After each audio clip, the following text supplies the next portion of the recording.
Hello and welcome to podcast.init, the podcast about Python and the people who make it great.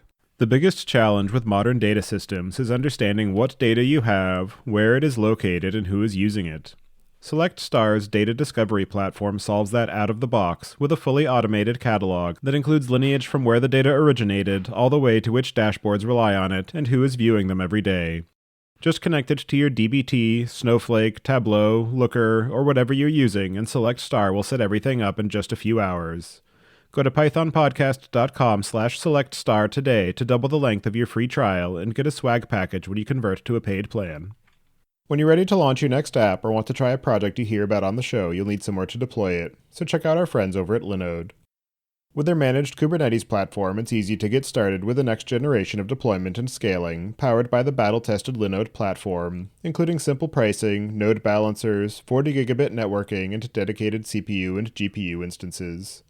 And now you can launch a managed MySQL, Postgres, or Mongo database cluster in minutes to keep your critical data safe with automated backups and failover. Go to pythonpodcast.com/Linode today to get a $100 credit to try out their new database service, and don't forget to thank them for their continued support of this show. Your host, as usual, is Tobias Macey, and today I'm interviewing Jigar Desai about building effective engineering teams. So, Jigar, can you start by introducing yourself? Yeah, thank you for inviting me, Tobias. I'm Jigar Desai, head of engineering at Sisu Data, and I've been there for 6 months. Prior to Sisu, I was at Facebook for 5 years. And prior to Facebook, I was leading infrastructure and product teams at eBay and PayPal for almost 15 years. So that's kind of my journey in a succinct way of putting things into perspective. And do you remember how you first got introduced to Python? Yeah, so my journey with Python mostly started with automation. So I used to write a lot of scripts within my dev environment to kind of make sure that everything was zipped up and it was stored somewhere else. This is pre-GitHub days where we were doing our own backups and things like that. But a lot of exposure to Python also came from OpenStack. So we were deploying OpenStack at eBay and PayPal. And for those who don't know OpenStack, it's a private cloud environment. And it's been written completely in Python. So that's where I got a little bit deeper into how Python works and scales for capabilities like private cloud. As far as the topic at hand, in terms of the question of building effective engineering teams, I'm curious what you have found throughout your career to be some of the central challenges involved in being able to build an engineering team that is effective, and some of the ways that you think about the definition of what effective means for a given team or context.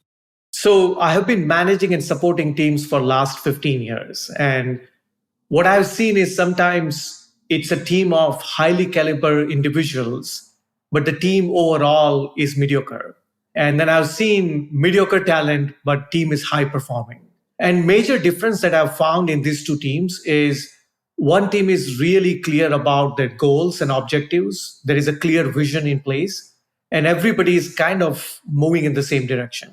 Versus a lot of mediocre teams, they just don't know which direction they want to go towards. And like everybody's pulling in different direction, making zero progress effectively. I think any team needs a very clear set of goals and vision. And then there needs to be a structure in which they can execute really, really well. So I find that as a major difference between a high-performing team versus a mediocre team. And throughout my 15 years of journey, anytime I take over a team, I first pay attention to what are we trying to do as a team? And is everybody clear about that? Once that is done, the second thing that I pay attention to, are we structured right? So a lot of times structure of the organization matters as well. If you have multiple teams competing with each other or working on the same set of goals, or in fact competing set of goals, it just doesn't become an effective team, right? You need to have clarity of vision, goals, and structure to execute on a common set of goals. So I think that's super important. And I think you asked me about what is an effective engineering team looks like. Yeah, I mean, there is a qualitative part of it. There is quantitative part of it. Quantitatively, I think the team should be executing well. There should be a lot of throughput coming from the team. And that's probably measurable in a bunch of things like you can look at their GitHub PRs and how many features are getting shipped on time. But to me, most important thing is the qualitative feedback. Like, what are the partners of this team thinking about? Do they feel that they are right set of partners? What are the customers feeling about this team? And just overall happiness of the engineering team. I think that kind of gives you much more insight on how is the team doing overall. Is it really a high performing, effective team, or do they need changes? To your point of understanding what is the kind of shared vision, shared goals, when you encounter a team where that isn't clear and there isn't really agreement about what everybody is trying to move towards, I'm curious how you have thought about the process of trying to identify and establish and communicate that vision and some of the kind of practices or utilities or kind of process that you've put in place to be able to establish that, but also how to maintain that over the long run, particularly as team members join and leave. Yeah, that's a good question. I'm actually going through that journey at Sisu as well. We are coming up with a 12-month product vision and roadmap. The first thing is to make things clear in your mind. Like as I was ramping up, I was trying to understand what Sisu does, who the customers are, and what problem we are trying to solve.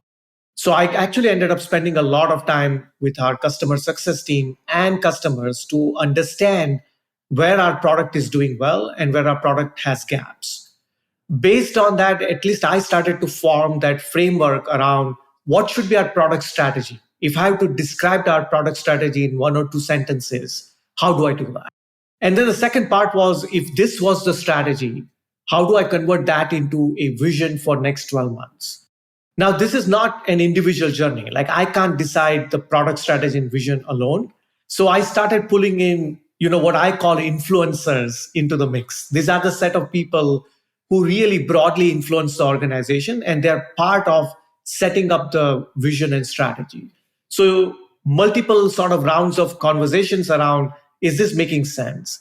And what I try to do is I try to put as many things on paper as possible and circulate a document so people can openly comment, transparently discuss the gaps in the strategy.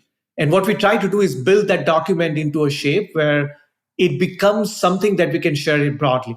So it's super important to collect feedback from the stakeholders, one opinion about the strategy and vision. Like, hey, is this the right set of things that we're pursuing after? So I get feedback from the customer success team, feedback from the customers, and also engineers and product team. Once that journey is done and we are ready to share it broadly with the whole organization, we kind of set some time to hear feedback from them. Now, I'm kind of running a smaller team, like 40 or 50 people. So we just opened up that document and everybody's commenting on that. And we're taking some time to kind of comment on it or tweak our vision and strategy based on the feedback we receive. Second step that we did was, based on this vision, let's come up with roadmaps. So we divided our engineering team into 5 different priority teams. And each priority team has a clear sort of owner or stakeholder who's responsible and accountable for the roadmap. So they spend a bunch of time to say, here is the vision. To make this vision a reality, this is the roadmap I'm going to come up. And here are the milestones that we have for each of the priority teams. Then, of course, after that roadmap and milestones are becoming clearer, we kind of share it broadly with the organization again, make sure that they kind of believe in this is achievable set of targets. And then we kind of start executing towards that. So 3-step process. One is coming up with a strategy and vision, make sure that there is enough feedback we're getting from all the stakeholders. Second, kind of translate that into actual roadmap and milestones. And third, roll out those changes so that everybody knows these are the goals they're actually going after. So in every step, we need to make sure that people are involved, their opinions are being heard, and not for just hearing them out, but also making sure that changes are happening to the strategy and vision based on their feedback. And then make sure that it's not a surprise to anyone in the organization when this change actually rolls out. So I've now done this maybe like 5 or 6 times to kind of change the direction of the organization or vision of the organization. And it's always challenging. I don't think so things get simpler. But with the process in place, it just becomes easier to conduct this kind of changes. In some of my experience, there's also the question of, a team versus just a collection of individuals who are working on the same thing. And one of the points you made is having that kind of shared vision, shared view of what is the overall objective. But what are some of the challenges that you've seen in being able to get people kind of bought in or motivated or excited about that objective versus just saying, okay, just hand me the next piece of work, I'll get that done, and not really keeping an eye toward the longer term goal or longer term vision of just, just give me the next ticket, I'll get it done. And then, how do you move from that to, we're working as a cohesive unit, as a team, kind of engaging with each other and with the broader organization because we actually care about the work that we're doing. In my mind, a lot of times people just kind of think about taking tickets or tasks from someone when they don't have enough context on what problem they're trying to solve. So what I generally do is set a lot of context on what is the problem, bring customers into the mix, and explain why we need to solve these problems. Also, the vision and strategy should be focused on the problem set rather than solutions. So a lot of times people make a mistake where they mix up vision with solutioning. So they go into a lot of details about how you can implement things rather than what needs to be implemented. So having a clear boundary between here is the product vision, this is what we want to achieve in next 12 months from a product point of view, but there is no micromanagement in terms of how. Then the conversation kind of remains at a high level where engineers, instead of really focusing into a particular milestone or granular task, they still keep their focus on high level problems that we want to solve. So really elevating this conversation towards customer problems and product vision, how it solves those customer problems, is the key to keep this conversation away from task-based sort of mindset and more focused on, hey, let's look 12 months as a whole and figure out what we need to do as a team.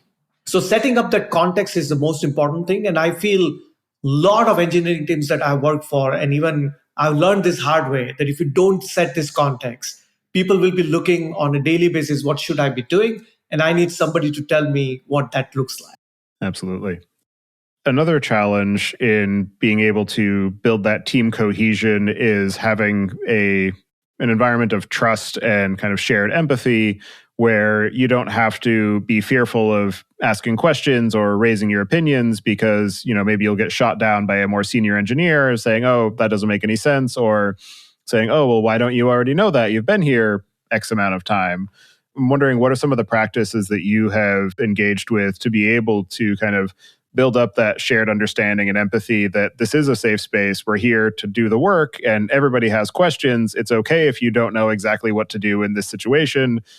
We've all been there, and just kind of making that an implicitly understood but explicitly enforced kind of safe space.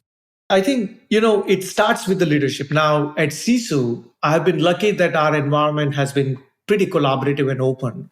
But I have been in other environments where, this level of transparency and empathy was missing.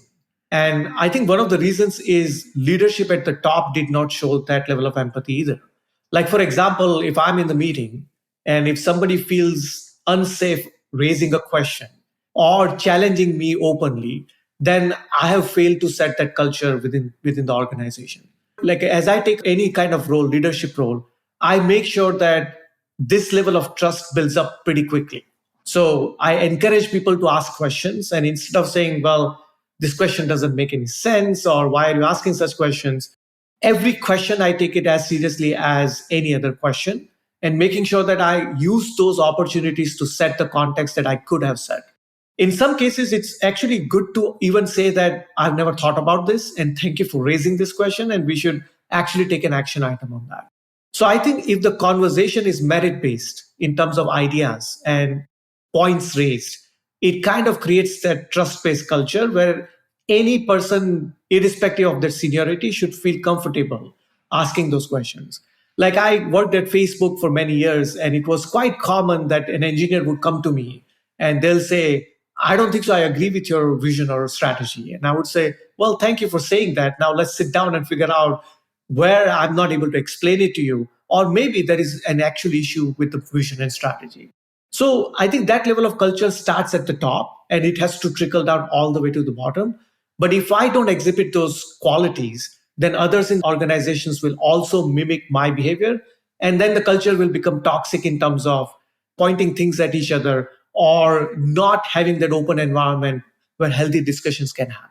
Another interesting aspect of kind of building and maintaining trust and establishing kind of clear vision and purpose is the size and organizational structure and complexity of the team, which you mentioned that the team you're responsible for right now is in the realm of 40 to 50 engineers, broken up into 5 kind of smaller subgroups. And I'm wondering what you have seen as some of the ways that the challenges of kind of shared vision, shared purpose, shared empathy compounds as you are trying to encapsulate larger and more varied groups. Yeah, so I've been fortunate in terms of leading teams of this size of 40 to 50 people, small and very big team sizes up to 700 people as well in my previous life and previous experiences. So I've seen the journey of like, hey, for a smaller team, maybe it's easier to set vision and goals. But as your team grows from, let's say, 50 people to 500, things may fall apart. And I've seen it many times happening as well. And mostly it is a issue of communication. Like if I'm just dealing with 40 to 50 people, it's actually easier for me to almost communicate to them on one-on-one basis if I have to. I don't do that, but if I have to, I could actually do that. But once you reach a scale of 500, you need to rely on a lot more other factors in terms of communicating context and trickling down these changes. So the way I've done it when I was running a 500 to 600 people team is this exercise of strategy and vision is pretty similar. So instead of course, involving 4 to 500 people, you involve a much smaller set of people who I call it influencers or sort of senior leadership within the team. In terms of communication, you have to start broadcasting when you're dealing with 4 to 500 people. So instead of dealing with one-on-ones, those kind of communications happen in all hands or written documents or like, if you're in Slack, written messages. So one of the things I've observed that it may take 10 times or 30 times before covering a team of 400 to 500 people. Every time you put the message out, you're probably reaching out to 10 or 20 people at a time because not everybody is paying attention to your post. And a lot of times you assume that I've already written down this communication for like 5 or 10 times, but maybe it just reached 25% of your overall organization. So I feel communication is one of the most important factors in bringing changes and communicating about the vision and strategy to such a large org. Second factor that I've also observed and kept in mind is structure itself matters. So if you have team structure that is not clear, where roles and responsibilities are not clear, even though vision and strategy, they look really clean, they don't know how to implement because they just don't know what the roles are. So a change that happens on the vision without a right change on the structure side, I think is bound to fail. So almost 90% of the times, all of my changes that were around strategy and vision, they were followed by some of the organizational changes to make sure that people understand their roles and responsibilities. Like a clear example of it, when I was at eBay, we were trying to create the private cloud and platform as a service. And it was super important that the layers were clean. Like infrastructure as a service, they knew what they were doing. And platform as a service were building a layer on top of infrastructure as a service, not sideways. So it was super important to clear those roles and responsibilities. And when you actually add vision and strategy to it, it becomes easier for people to understand what role they're going to play going forward in this larger vision. So I think those two are the main factors. I would say clear set of roles and responsibilities and constant communication with the team on vision and strategy are two pillars for larger teams to kind of buy into this whole. On that question of role and responsibility, that's also a very kind of flexible and nebulous concern where as the team grows, your role and responsibilities are going to change. As the product focus shifts, your role in that might change. And I'm wondering how you have gone through the process of balancing that kind of dynamic aspect of what are your responsibilities, where that might differ because of the phase of a project, your position in the team, your title, how the team is organized, and just kind of what the other areas of expertise are among your team members. And then alongside that, the question of how do you help to understand what that evolution looks like as somebody, gains experience or gains interest in a particular area, and understanding what is their kind of career path, and maybe career ladder isn't even the right term because you don't always want to just go up. You might want to go sideways. Yeah, I mean, I think I see this in two parts. One is at the organizational level, as an organization scales and org scales, they would require different kind of roles and structure. For example, if your organization is 40 to 50 people, maybe some of the functions are not clearly defined. Like we have a function called SRE or DevOps, and they are kind of like 4 or 5 people working everything from releases to deployment. As your org scales, you start feeling that there are specialized skills needed in some of these areas. For example, you start thinking about having a separate release engineering team, then a deployment team versus somebody who's putting together test infrastructure. So there is an organizational scaling up and making sure that you're looking at all the roles and responsibilities in a meaningful way.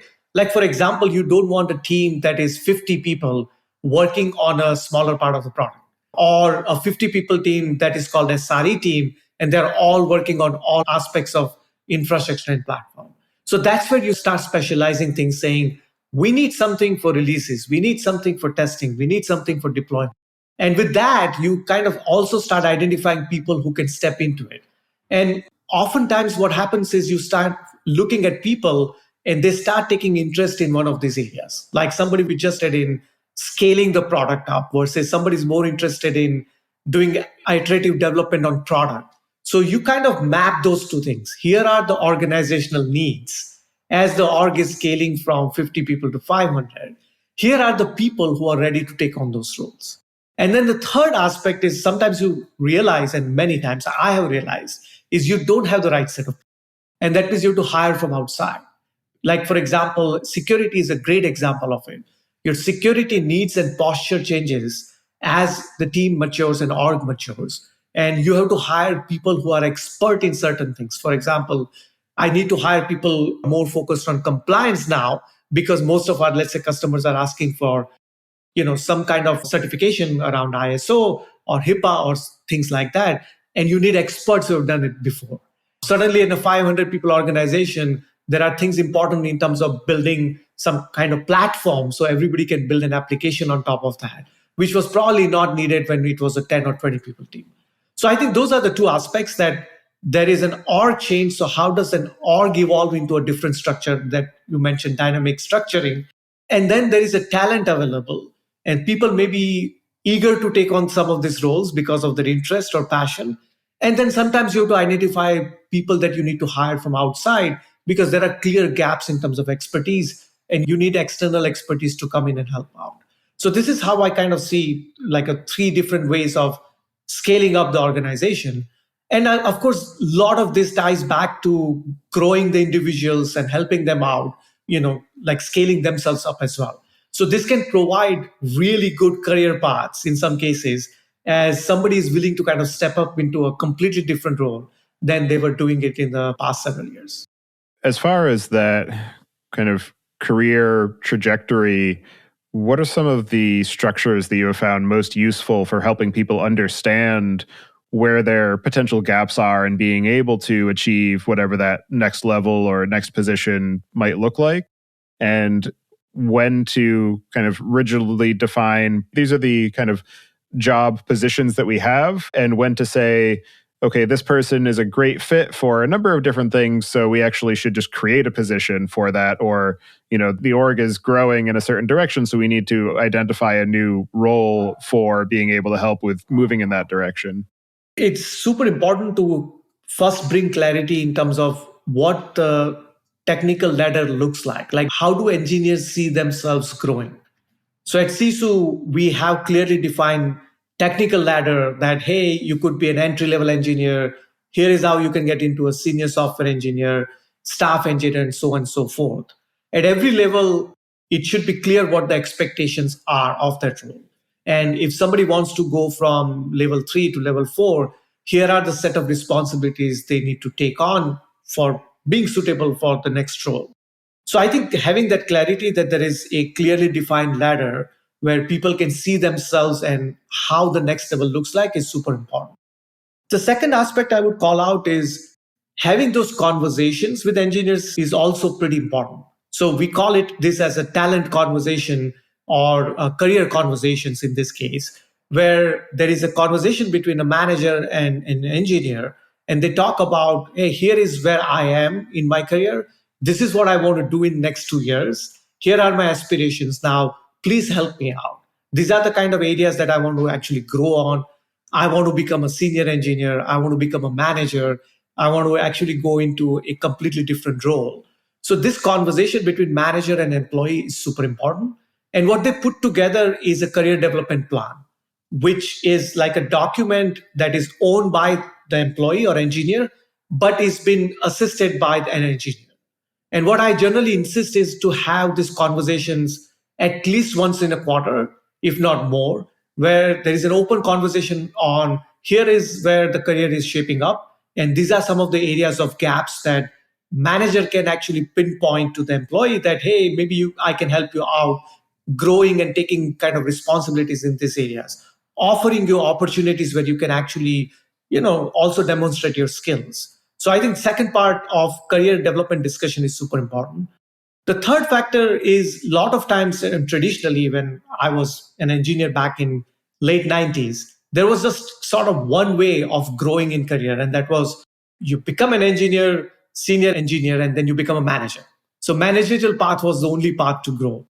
Now there are many ways of doing things. Like you could be an engineer, you can go all the way to distinguished engineer or fellow, and this is how Sisu has structured our ladder as well. The second part is there are different kinds of engineering profiles. And this is a question you were asking me before. Some engineers are good at becoming TLs. They are, they have the qualities to kind of bring the other team members together.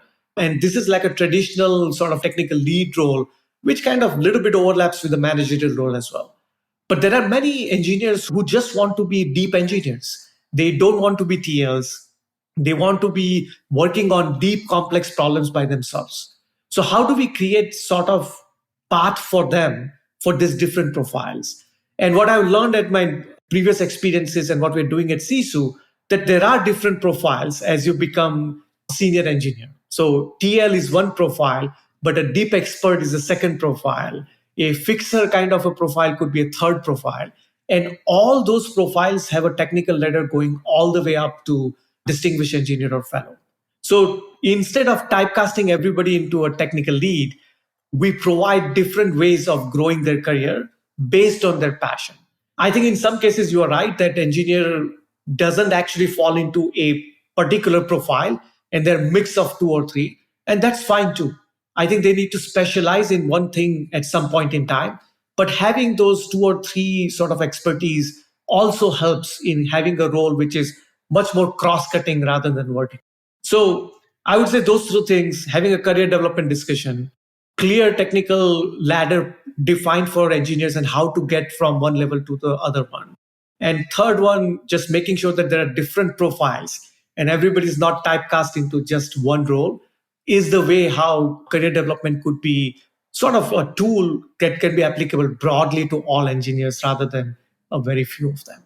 As far as that team composition question, we've been talking mostly about the engineering talent on a team, but there have been also a number of evolutions recently in the ways that you think about what a team should look like, particularly if you're working in the data field or kind of analytics, where do you have one core team of engineers where they're very focused on a particular domain, or do you have a number of engineers, but they're dispersed throughout the organization and embedded in, a team comprised of sales and marketing and business operations?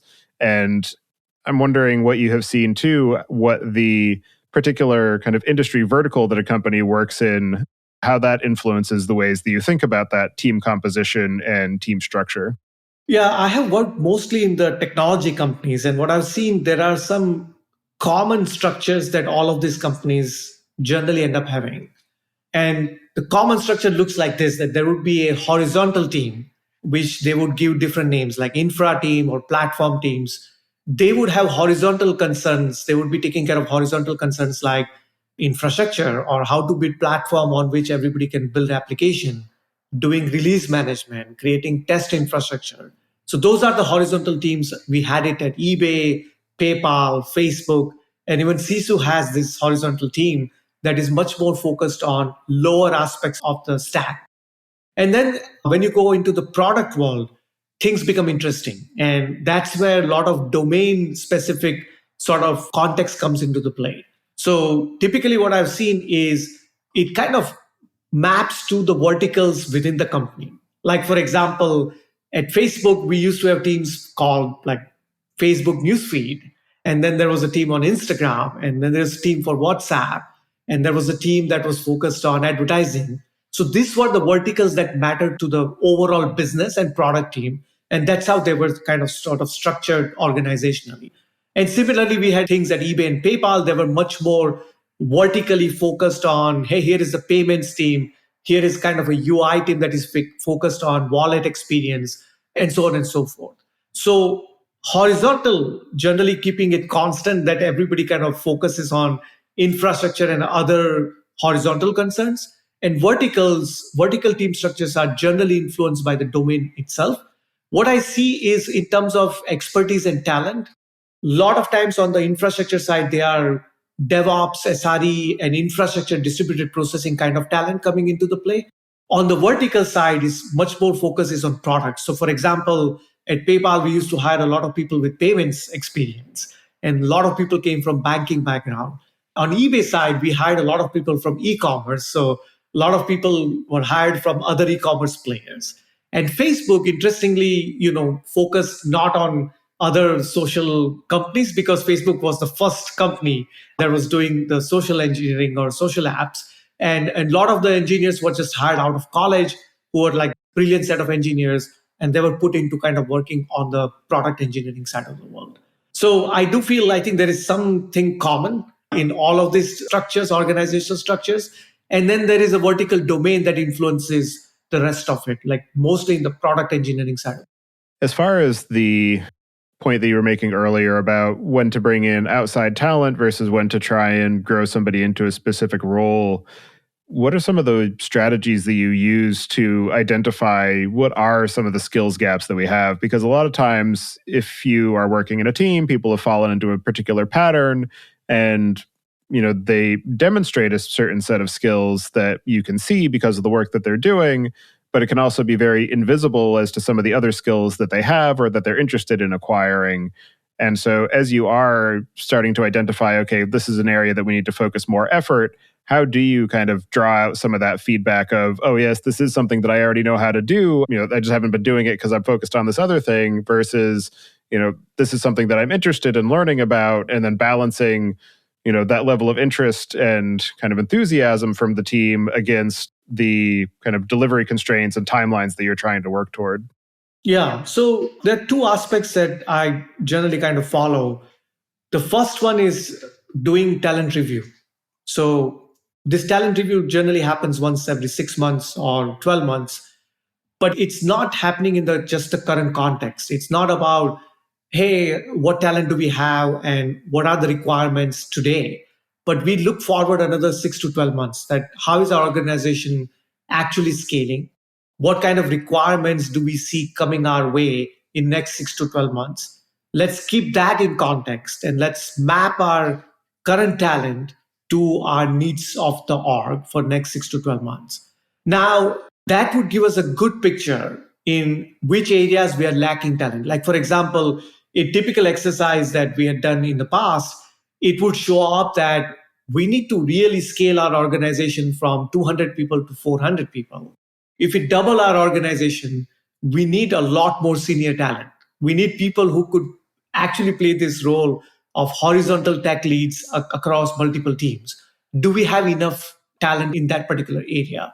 Or we need to actually build a next gen, let's say, database solution because we are almost reaching that scale with our current solution. Do we have expertise in database? And if not, what do we do about it? So I think the talent review becomes a really good input in terms of here are the skills that we have today, and these are the gaps that we have. In the same conversation, we could actually raise points around this is an engineer who's doing great work in this particular area, but they've been actually passionate about this second area as well. Should we give them opportunity and transfer them into that area and see how it plays out? So sometimes talent review also includes movement of the talent, right? Like moving from one area to another and see if they are able to rise to the opportunity. So that also happens during that. And the third part, which is super important, is having those discussions with respective talent, right? Like as I was talking about career development plans. So it's good to have this conversation with engineers saying, hey, here are some of the gaps that we have in the org. What do you think? Are you interested in taking any of these opportunities and try it out? Now, in the safer environment, as we were talking about before, engineers generally get excited about these things, right? Because they're not afraid of failing, because there's an assurance coming from the leadership that this is a trial. You can try this out. If it doesn't work out, you can always go back to your previous role. But we are providing you this safe environment to try something different and see if you're interested in that. At the same time, what I've seen typically when you're growing, let's say double in size, even the talent that you have currently would not be able to kind of fulfill all the requirements. So in parallel, we generally start looking for talent from outside as well. And generally hiring from outside takes somewhere between 3 to 6 months. So you need to kind of start doing this much in advance rather than reacting to situation at the last. So it generally plays out as a combination of giving opportunities to people inside the org who are either passionate or willing to take on different roles. And second, also in parallel, start hiring some more talent, because I generally believe in overhiring, because most of the times, even if people shoot for overhiring, they are generally resource crunched. So I would rather get you to a stage where we are proactively hiring based on the talent review and filling in those gaps as fast as possible. So yes, it could be a combination of existing talent plus looking outside for some specialized talent could actually bridge this gap for next 6 to 12 months, in my opinion. Another aspect of trying to kind of manage teams and it being a constantly moving target is the ways that engineering as a discipline and the associated skill sets are a constantly moving target. And I'm wondering what you have seen as some of the impact on kind of the constant evolution of tool chains and best practices and paradigms and programming languages, et cetera, have influenced the ways that engineers think about the job that they do and their responsibility and the, I guess, impact that they have on the organization as a whole. And, kind of recognizing that fact where maybe 30 years ago, engineering was just another kind of department, it was largely IT, they're a cost center, whereas now entire businesses are built around software. And so they are very much the kind of value provider for an organization. And I'm wondering how that has changed the ways that, organizations think about engineering capabilities, the way engineers think about their own capabilities, and, how that looks as far as the way that work gets done and the kind of investment that is made in building kind of effective structures to help support that work. So when I graduated in 95, there was no cloud. Almost every software was shipped in a CD format, actually, all of it. Like I remember I was working for a bank and we needed some database, and there was no really off the shelf database available at that point in time, or no cloud database was available. And what I was told was, hey, build one yourself. Right? So this is how the 95, 96 actually looked like. And I remember building something which is very primitive in the Unix operating system, because we just did not have money to buy off the shelf like Oracle database or something else. And since then, things have changed drastically, right? With the invention of cloud and a bunch of other technologies like machine learning that have come along. What I've figured it out, the most successful engineers are those who have ability to learn and change themselves. So I've gone through multiple iterations of these sort of innovations that look like innovations at first, and then they become mainstream. And people who don't adapt to these changes, they struggle and they generally become sort of unsuccessful in their journey. Like a great example of this is cloud journey, and how many companies actually resisted cloud change when it was becoming mainstream back in 2010, 2012. And a lot of, for example, operational folks, they wanted to work in the traditional way of like, I want to stare at the dashboard, I would do every change manually versus using automation. And over time, what ended up happening is really everybody is using cloud, and those jobs where you need to manually log into a machine to do something, they've all gone at this point in time. So people who did not adapt to this particular change, they're kind of out of the system. So I generally encourage all of my teams that look at the change with an open mind. This could be something new right now, but if there is a potential, it is going to become a mainstream pretty soon. And there are a number of changes that people have seen now in the span of 30 years. Some have resisted and some have kept really open mind in terms of learning it. So I do feel most successful engineers who have a long-term successful career, they've been all open to learning different things. Like, for example, I learned cloud. I learned, let's say, even Java when it came out.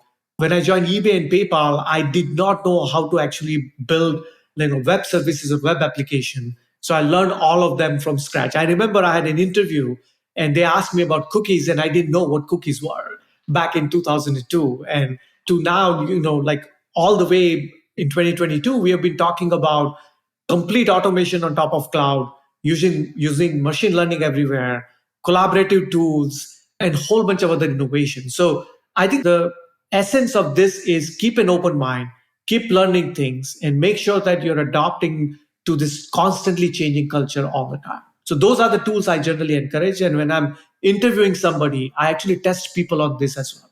Are you open to learning new things? It's good to have a point of view, but the point of view should not be like a fact of the matter that you don't want to compromise on. Like, it's okay to say this is how I work right now, but to say that I'm not going to change my ways of working, even if something really good comes along, that doesn't seem like a mindset of growth. And that generally, like, I would think that that would be a pretty risky hire at that point in time. So people who are able to learn, people who are able to adapt to different technologies are the most successful sort of engineers that I've seen or leaders I've seen in my kind of career of 25 years. As you project forward into the coming years based on the experience that you've had up to now, what are some of the ways that you see engineering as a practice and team structures and the kind of set of responsibilities that are core to engineering versus how much of those responsibilities or capabilities are moved into other units of the business because of different utilities like low code or no code or self-service platform access, and some of the ways that you see kind of the team dynamics and the work to be done evolving as we move forward kind of as a engineering capability and more broadly as kind of a society or business focus? I see that, with COVID coming in, the whole remote working has really taken off. And even post COVID, now that, we're at a point where some people have gone back to office, but a lot of people are working remotely. So I do feel as an engineering team going forward, this collaboration, which is happening on the internet rather than in person, is going to continue. And we're going to see many more tools which would actually enable this collaboration going forward. Like, I think there are tools like Zoom and GitHub. These are collaborative tools, but I think replacing in-person interaction with something which is much more intuitive for engineers has not been there yet. So I do feel in the coming years, this whole thing around how do people across the world can come together as one team and collaboratively work on that using those tools, that will become significantly important. The second thing which I see, at least for next 10 years, in my opinion, machine learning will become part of everybody's life. So machine learning has been a pretty special skill in terms of like only a handful of people are kind of focusing on it. But I feel machine learning will be everywhere in terms of designing products. Like, you're doing some recommendation, that's machine learning. If you're kind of thinking about some kind of data mining, that's machine learning. You're going to learn about developers' behavior, where their productivity can be increased through machine learning. You look at a bunch of such tools which are not powered through machine learning today, will all be powered through that. I do feel as engineers to also adapt to these coming changes, right? For example, I still go to office like 2 times a week, but what if that gets completely replaced by remote working? I need to figure out what is the best way to keep in touch with everyone while not overloading or taxing them too much. In the case of machine learning, I feel this is just like we are in the first or second phase of evolution. this is going to go in a completely different world, that libraries and tools are going to be available for all the engineers to leverage ML in their day-to-day life. So I think those are the two significant technology changes that I can see happening going forward, and it would have a huge impact on engineering culture. I think you did mention about low code or no code. I think it's definitely something that is picking up. I see a lot of tools that are making developers' life much simpler. The way I see it is there would be like certain tasks which are completely automated, right? And you can just use this kind of tools where you're writing just the configuration or few lines of code to get the work done. And then a lot of times your energy will be spent in doing much more complex things. So tools are enhancing and they're getting better and better. That means you can now focus on real set of problems rather than spending your energy into something mediocre or really the task that should have been automated. So I feel that this will enable a lot more focused effort and sort of deep like energy to solve deeper problems rather than superficial problems that people are spending too much time and energy right now. So I would love to see that a bunch of new machine learning algorithms coming up, because now people have tools to experiment on thousands of compute and petabytes or exabytes of storage. So that would be awesome. So as more and more tools become sort of mature, people will spend much more energy in doing innovative stuff rather than mundane stuff that they've been doing. So I think if we are spending 50% of energy doing in things which we should not be, in next 10 years or 20 years, I'll see that maybe 10 or 20% of it will be taken off, or maybe all 30 or 40% of it. And we'll be all kind of becoming more creative and more focused on the problems that we want to solve rather than peripheral issues. In your experience of managing engineering teams and helping to kind of grow the team capabilities while driving forward the vision of the business and ensuring that everybody is aligned for success, what are some of the most interesting or innovative or unexpected ways that you have seen organizational leaders addressing that work of building and scaling that team capacity and team throughput and building kind of that cohesive vision and trust? So, I think if you think about organizational challenges as they're scaling up, and let's say you're kind of giving my previous example that you're doubling the team size. The question is, how do you double a team size in a year's time? That means now you look at various ways of scaling up your team. Like in my previous experience, a lot of times those were hires that we did in colleges, like these were fresh graduates. In one of the companies, we actually hired contractors because we couldn't hire FTs or full-time engineers as fast. And in another company, we kind of got consulting companies who would actually take on the projects. So scaling at a velocity, at a very high velocity, brings a lot of challenges. In my opinion, I think you want to make a really good decision on how fast you want to scale, because it has a lot of impact to your culture and your ability to really sustain that culture going forward. So, for example, in an environment where you're bringing a lot of contractors and consulting, typically what I've seen is it kind of breaks down the culture, because now suddenly you have so many people who have not been part of this company also kind of changing code and making changes to processes and things like that. So suddenly people feel like there is no really a feeling of one team when you're kind of scaling so rapidly. On the other side, when we were hiring fresh college graduates in hundreds, it was also tricky because we need to train them. We need to make sure that they're actually becoming productive. And that was actually putting a lot of tax on our senior engineers, because they would have to spend so much time in just training and getting people up to speed. So it's a super important decision to be made whether you want to scale at that velocity or not. In a lot of cases, I would actually make a call that slow it down, because it's better to conserve the culture in making sure that you're doing the right hires than just kind of scaling up in a crazy way. Despite doing all these precautions, there would be challenges, right? There will be the same challenges that I mentioned around how do you maintain the culture? How do you make sure that all your processes are scaling up and they're not like completely falling apart? And what I generally do is having right set of people responsible for some of these aspects. So for example, culture is super important. And like if I give my example, in my previous company, we used to have 1 month of onboarding time. And this was not really to train you on a specific technology, but it was to make sure that you understand the culture well. And when you graduate out of that boot camp, you are actually almost ready to take on challenges and you know how the organization actually functions. So to me, that's super important, that how do you make sure that people understand your company's culture?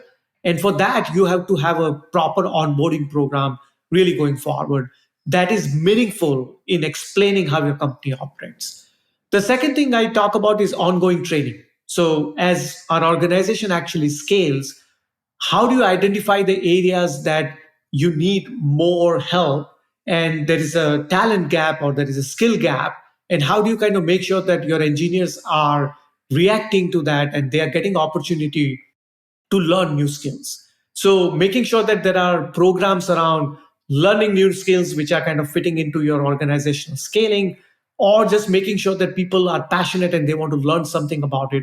How do you bring that to the table as well, so that in future, by learning those skills, you are proactively sort of kind of working on those gaps as well? So I would say be cautious in terms of scaling your teams, because if you go too fast, you're actually putting your culture and some of the values at risk. Second, I would say have an extremely robust onboarding program so people understand what your company's culture is, what your engineering culture is. And third, keep on constantly having training programs where people can up level their skills so that they're constantly sort of reinventing themselves and fitting into companies' needs as going forward. In your experience of working in this space and being a leader to engineering teams and interacting with, other leaders in the company, whether they're your peers or your superiors in the organizational hierarchy, what are some of the most interesting or unexpected or challenging lessons that you've learned in the process? Yeah, so like I can give an example at Sisu. Like we are a small company, so you would imagine, everybody understands what our customers need, what we need to build as a product.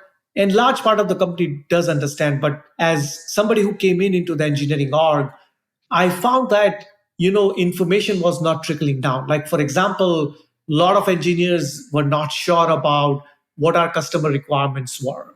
And that to me was really kind of jarring experience, because I thought there is information that is available everywhere, but that doesn't mean that people are consuming that information. So information is there, but people are not consuming it. And this is what I got feedback from my peers as well, that, hey, your organization doesn't really know what we need you to build. So I had to kind of work on that particular problem, saying, well, how do I make sure that our engineers are spending time in understanding customer needs, they're spending time with customer success team?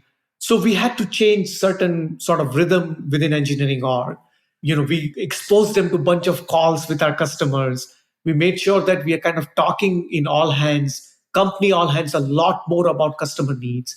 Got a process where we could actually absorb customer inputs coming in a systematic way. And just that culture of customer centricity, how does it trickle down in engineering, is something I've been focusing on for the past several months. But this is definitely something very surprising experience for me, because I expected coming into a smaller team that this would all be fine and taken care of.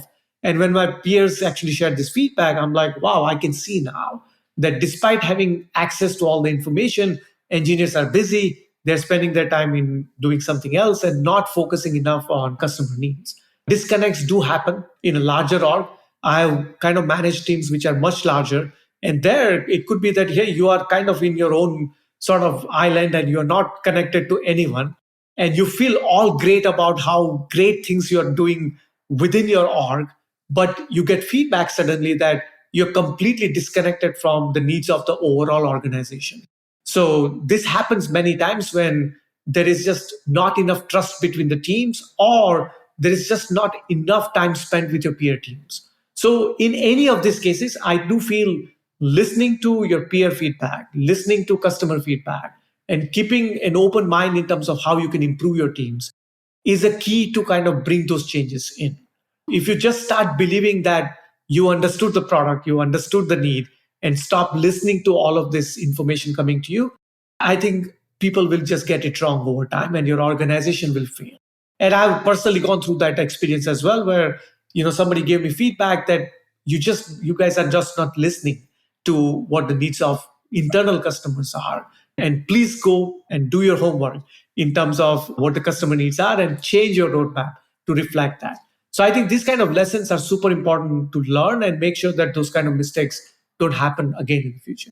And on the subject of mistakes, those are often some of the most helpful lessons that you can learn rather than just looking at people's successes. And I'm wondering if there are any other kind of mistakes or missteps that you've made on your path through engineering leadership that you found particularly informative and helpful in identifying and understanding what not to do and how to kind of improve your skills that you're willing to share with the audience. Yeah, absolutely. I've done so many mistakes. I can go on for 2 hours on that. In most cases, what I've figured out is most difficult challenges that I've faced, they're not technology challenges, they're people challenges. So most difficult problems are when people don't agree with each other and they somehow cannot even find a path to agree to each other as well. My important lesson learned is a lot of times I was pulled into such kind of conversations where two set of people are not agreeing. And instead of taking a neutral stance, I would take a prominent sort of a stance or a particular stance saying this is right and this is wrong. And I think that behavior was not right because they actually involved me as a neutral party to help them out. And before I understand everybody's point of view, or in this case, two parties' point of view, and just kind of really help out with the conversation, if I jump to conclusion, I'm actually, really impacting the outcome of this entire sort of, process in some sense. So I've heard this and I've learned this a hard way where my job, I need to understand when my job is to make a decision and when my job is to just, help out with the overall conversation, hear them out, and make sure that I'm helping them reach to a certain conclusion. So your roles actually are different.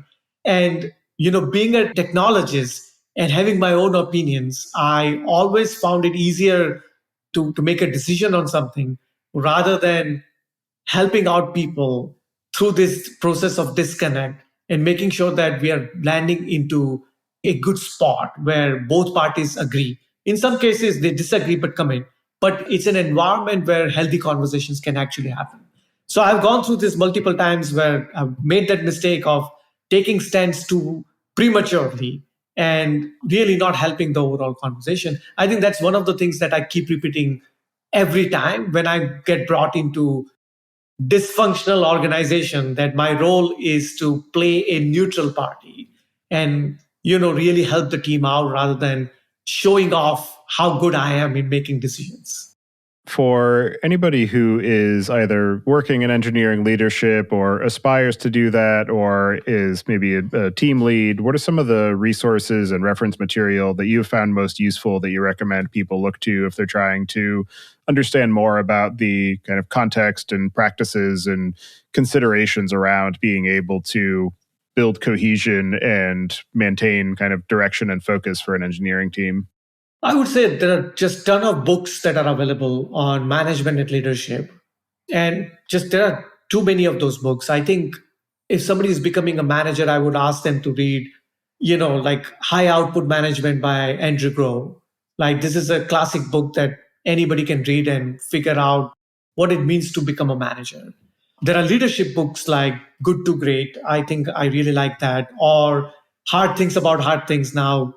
The like Ben Horowitz is one of the investors in Sisu, and I just recently read that book again.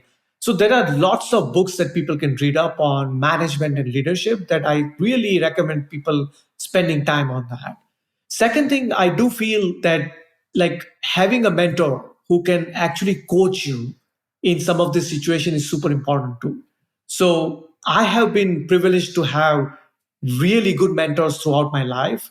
And what I do even today is sometimes I run into a problem and I reach out to my mentor. They either listen to me and give me some advice or they share their experiences from the past. And that's super useful. So thinking that you know everything and you can sort out everything by yourself is also not correct. So I would suggest that make sure that you're kind of having a relationship with your mentors or some other experienced set of people whom you can reach out when you need help. And I think I would say third thing is just being kind of open to having this conversation broadly within an org with your peers. I think that helps. A lot of times people keep all of these details to themselves, all of their problems to themselves because they don't want to show that they are kind of facing problems or they have certain weaknesses or gaps in them. I actually suggest that, freely share with people whom you trust because you'll get a good advice, you'll get a maybe good support from them. And I think your life becomes easier if you kind of open up rather than hiding everything within yourself. So I would say reading books, having right set of mentors like, who can coach you and guide you, and just be open about your problems and share it broadly with people who can help you out. That always helps. And it's been helping me even after 25 years. Are there any other aspects of the kind of work and considerations and goals involved in building engineering teams and helping them to be effective that we didn't discuss yet that you'd like to cover before we close out the show? I would say, a lot of times we get too serious about everything, about our goals, about our vision and strategy, that we forget to celebrate certain milestones. We forget to celebrate wins. And I feel that's an important part of engineering culture as well. So when we come together as a team, when we were talking about vision and strategy and roadmap, I think it's also equally important to celebrate successes, celebrate wins, recognizing people, making sure that they not only feel that they have a lot of work to do in terms of achieving this vision and strategy, but everything that they're working on is something getting recognized. So I do feel creating a stronger engineering culture involves recognizing, rewarding people, and celebrating successes too. So that's one part we didn't discuss it in depth, but it's an important part of the culture, and just have fun while working. All right. Well, for anybody who wants to get in touch with you and follow along with the work that you're doing, I'll have you add your preferred contact information to the show notes. And with that, I'll move us into the picks. This week, I'm going to choose a movie that I watched a few weeks ago called Bullet Train, one of the newest ones from Brad Pitt, but just a really goofy, fun kind of action comedy movie. Very entertaining. Definitely recommend that for somebody who's looking for, a few laughs for an hour and a half or 2 hours, however long it ran, but definitely just a fun movie overall. And so with that, I'll pass it to you, Jigar. Do you have any picks this week? Let's see. I am not into movies so far, but the movie that I saw and it stays in my mind even now is the Top Gun Maverick. It's been an amazing movie. And I watched Top Gun, the first part, when I was like 12 or 14 years old. So it came after like so many years. And I didn't know how the movie would be because, things have changed. But it's one of the really good movies that I've seen in the past, maybe several years. So I highly recommend people kind of watching that. And, it's the same rush that I had it when I was like 15 years old. It's just amazing. Tom Cruise does an excellent job.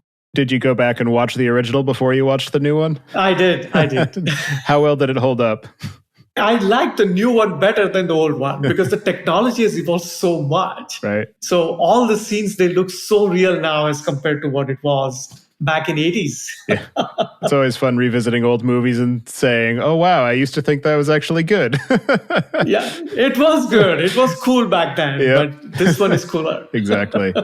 All right. Well, thank you very much for taking the time today to join me and share your experiences and expertise of working in engineering leadership and building effective teams. It's definitely a very important aspect of the work that we do. So I appreciate all the time and energy that you've put into building teams at the various organizations that you've been in and helping to kind of share your experiences for the audience. So thank you again for taking that time, and I hope you enjoy the rest of your day. Thank you for having me. Thank you for listening. Don't forget to check out our other shows, the Data Engineering Podcast, which covers the latest on modern data management, and the Machine Learning Podcast, which helps you go from idea to production with machine learning. Visit the site at pythonpodcast.com to subscribe to the show, sign up for the mailing list, and read the show notes. And if you learned something or tried out a project from the show, then tell us about it. Email hosts@pythonpodcast.com with your story.